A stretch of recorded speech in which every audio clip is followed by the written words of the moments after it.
예, 오늘의 증시 브리핑 시작하겠습니다. 시장이 지수도 지수지만 하락 종목이 훨씬 더 많았기 때문에 이제 조정을 보인 하루였다 이렇게 볼 수 있겠는데, 기본적으로 시장이 플러스 내기는 좀 어려웠던 게 연준 인사들의 발언이 워낙 세게 나왔어요. 예, 발표했던 내용들, 공개됐던 내용들을 보면 닐 카시카리는 인플레이션 하락 증거 볼 때까지 금리 인상의 중단은 없다 이렇게 얘기를 하고 있고, 리사 쿡도 성장을 억제하더라도 계속 올려야 된다. 찰스 에반스도 내년도 봄까지 4.5, 4.75까지는 올려야 된다. 로레타 메스터도 수용하기 어려울 정도로 인플레이션 환경이다. 한마디로 금리 계속 올려야 된다는 얘기잖아요. 그러다 보니까 채권 금리가 좀 진정되나 보다 했다가 다시 올라가 버렸죠. 그러니까 미국의 2년물 국채 금리가 한때 4% 밑으로 살짝 간다 이런 기대감이 있었는데 4.2까지 올라가 버렸고, 10년물 금리도 어느덧 3.8%대까지 올라와 버렸습니다. 그러니까 금리가 다시 뛰니까 이거 긴축이 좀 완화될 거로 기대하고 시장을 좀 긍정적으로 봤던 투자자들이 다시 좀 걱정을 하게 되는 그런 환경이 만들어졌고요. 그리고 또 이제 국제유가가 감산 이슈로 슬금슬금 올라와서 지금 88달러 정도, 89달러 요 사이 왔다 갔다 하고 있는데, 50일 이평선이 88달러 정도 되거든요. 그걸 뚫고 나간 거예요. 그러니까 지난번에 이거 맞고 떨어졌는데 이번에는 이걸 돌파하게 되면 한 90달러 중반까지 그냥 가는 거 아니냐. 국제유가 올라가면 우리나라 무역수지 적자가 다시 커질 수 있는 상황이 생기게 되는 거죠.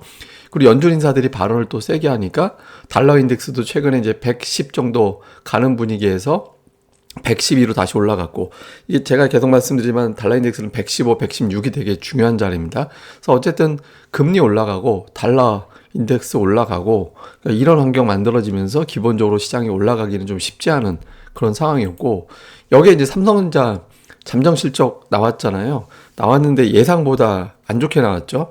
오늘 성적표를 보면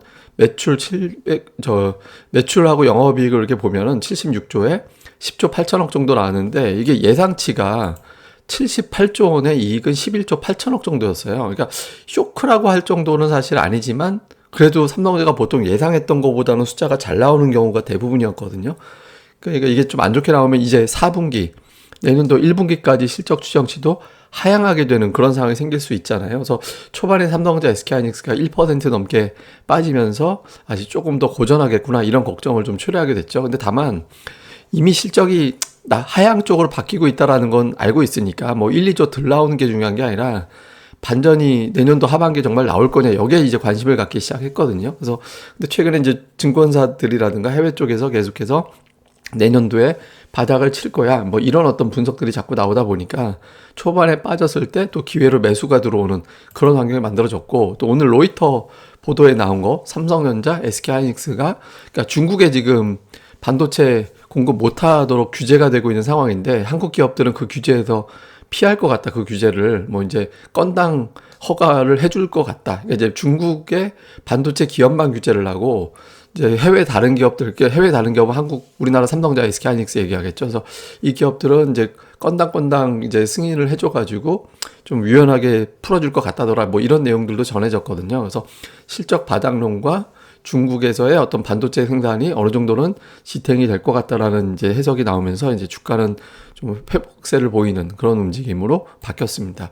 그다음에 이제 수급을 보면 외국인들이 9시 50분까지 한 1,500억 원 순매도였는데, 이제 중반 넘어가면서부터 이제 매수로 뒤집어졌고, 결국에는 또 순매수로 마감을 하는, 지금까지 6거래일 연속 매수인가요? 계속해서 이제 매수가 들어오는 그런 모습이 나오고 있고, 오늘 또 연기금이 모처럼 의미 있는 숫자네요. 815.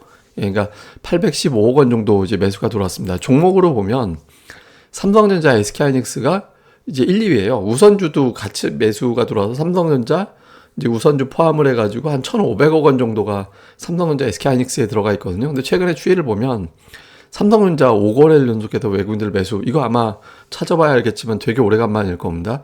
그리고 SK하이닉스도 보면 지금 7거래일 연속해서 매수가 들어오고 있거든요. 그러니까 삼성전자만 매수하면 그냥 파생 쪽으로 활용하려고 하나 보다 이렇게 보는데, 하이닉스가 들어오니까 혹시 이거 반도체에 대한 시각이 바뀌었나? 자꾸 이런 생각도 드는 거죠. 또 주가도 5일 연속 올랐잖아요. 그래서 이거 제가 잠시 후에 좀 보여드리겠습니다만은, 어쨌든 조금 투자자들이 혹시 이런 기대도 좀 일부 있었던 것 같습니다. 근데 반면에 이제 기관 투자들 같은 경우는 삼성전자, SK하이닉스 쪽을 보면 이제 삼성전자 매도, 매도하는 종목 상위에 삼성전자가 들어가 있죠. 그리고 매수하는 쪽을 보면 뭐 삼성생명, 뭐 LG와 금호석유, 신한지주 이런 거 이제 들어가 있는 은행주들이 좀 들어가 있어요. 그러니까 약간 이제 금리에 대해서 의식을 하는 모습이 나왔고, 코스닥 쪽에서는 이제 종목들이 업종 내에서 좀 갈라서 매매하는, 이제 좀 구분을 해서 매매하는 그런 형태를 보였는데, 오늘 매수 상위를 보면 이거 숫자 괜찮게 나오는 기업들인데 뭐 이렇게 평가되는 기업들이 좀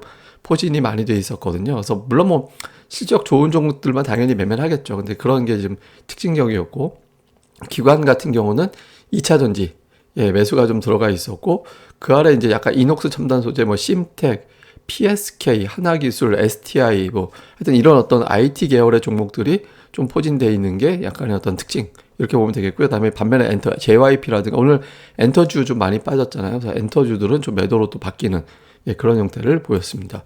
자, 이후에 이제 포인트를 보면, 그러니까 미국의 고용지표 오늘 비농업 일자리 27만 명, 실업률 3.7% 예상하고 있거든요.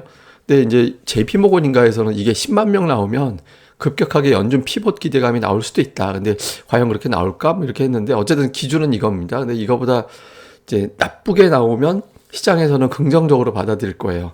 인플레이션이 꺾일 수 있는 기반이 만들어졌다. 이렇게 될 수 있거든요. 그래서 고용지표가 조금 부진하게 나오기를 좀 시장에서는 기다리는 분위기고, 그 다음에 앞서 차트 보여드린 대로 국제유가가 51선을 살짝 돌파했거든요. 근데 여기서 이제 좀 꺾여주지 않으면 국제유가 때문에 인플레이션이 부각된다, 이런 분위기가 만들어질 수 있어서 요거 좀 유가 좀 주의 깊게 봐야 될 것 같고요.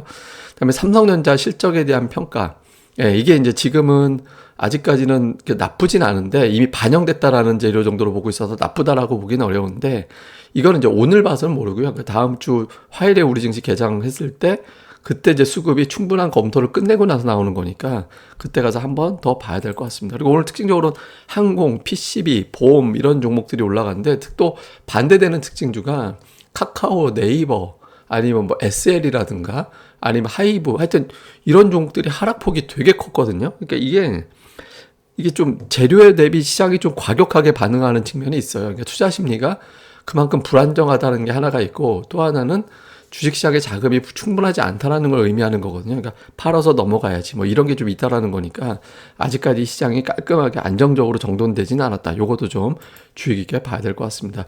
그다음에 이건 뭐냐면, 코스닥 시장이 구간별로 신용이 줄었을 때 그 다음에 지수가 얼마나 올라갔는지를 제가 그 엑셀로 그려봤거든요. 그러니까 이때 신용이 11% 줄었을 때 지수가 그 이후에 반등이 11%가 올라가고요.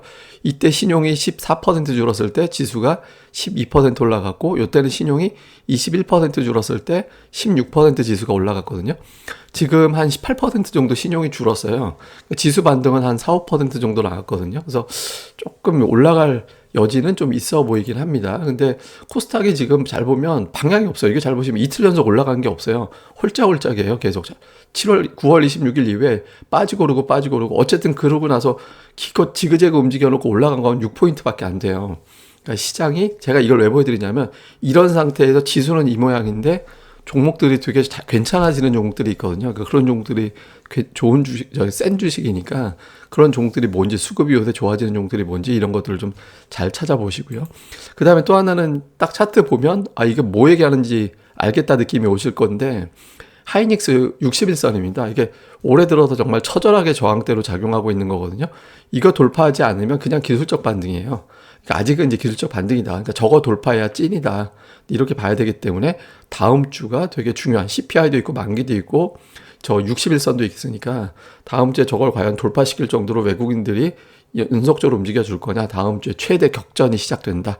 이렇게 보시면 될 것 같습니다. 또 자세한 내용은 제가 또 방송을 통해서 설명드릴 거고요. 또 주말에 조금 웃으시라고 재밌는 방송도 제가 또 올려놓을 예정이거든요. 그래서 또 많이들 구독하기 부탁드리겠고요. 그리고 네이버에서 고릴라 리서치 이것도 많이 검색 부탁드리겠습니다. 그럼 감사합니다. 다음에 뵙겠습니다.